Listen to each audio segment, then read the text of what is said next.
maraming nagtatanong sa akin guys kung paano ba daw ako na monetize agad? Ano ba daw yung aking ginawa? Pero bago ko sasagutin yan, kung ikaw ay bagong content creator, huwag mo muna isipin ang monetization. Isipin mo muna kung paano ka gagawa ng sarili mong content. Isipin mo muna paano mo aralin ang pag-e-edit. What if na-monetize ka na pero hindi ka marunong mag-edit?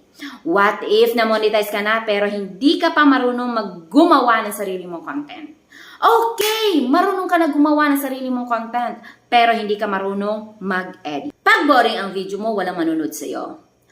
At kapag walang kabuhay-buhay ang iyong video, kahit ano pang gandang sinasabi mo, pag hindi yan na-edit ng maayos, walang manunod sa'yo. Sa panahon ngayon guys, hindi na kagandahan ang labanan.